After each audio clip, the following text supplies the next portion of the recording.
PFC Bradley Manning has been found not guilty of the most serious charge of aiding the enemy, although he was convicted of multiple other counts for leaking hundreds of thousands of U.S. government documents to WikiLeaks, including the U.S. State Department cables and this now infamous video of a U.S. Apache helicopter attack in Iraq that killed 9, with a Reuters news photographer and his driver among the dead.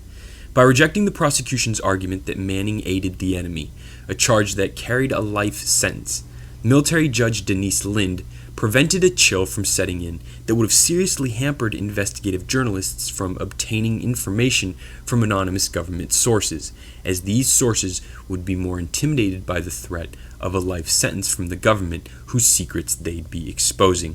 Manning still faces up to 130 years in prison, but Judge Lind has no minimum sentencing guidelines to meet and could theoretically release him for time served. After all, he's already been behind bars for 3 years. For some historical context, consider Manning's case alongside the case the prosecution pointed to as grounds for bringing the extremely rare aiding the enemy charges against him. In 1863, Union soldier Private Henry Vanderwater, stationed in Washington to defend it against the rebels during the Civil War, gave roster information to a local newspaper, which promptly printed it. The roster would indicate how well or poorly the Capitol was protected. After being convicted of this serious crime of aiding the enemy by publicizing information that gave the Confederates, massed in thousands outside the city, the exact troop strength of the Union Army in Washington, the administration of the magnanimous President Abraham Lincoln, a hero of President Obama's, handed Vanderwater down a sentence of just 3 months hard labor and a dishonorable discharge.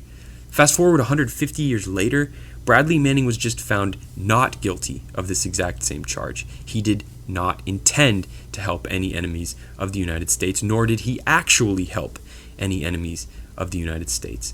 But Manning still faces an absurd 130 years in prison.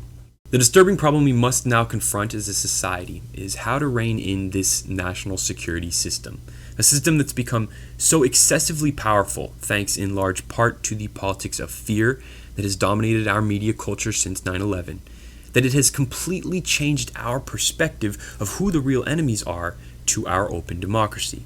This is a problem that's only going to become more glaring as the internet will multiply the number of Mannings and Snowdens going forward. It's time for the American people to choose. Are we going to protect the whistleblowers who are bravely trying to pull back the curtain on the culture of lies and excessive secrecy that's taken over parts of our government? Or are we going to continue to allow that national security apparatus to do what it does best, play up the constant threats we face while simultaneously overcriminalizing the unauthorized release of information that is much needed for the public to hold it accountable? For the Daily Conversation, I'm Bryce Plank.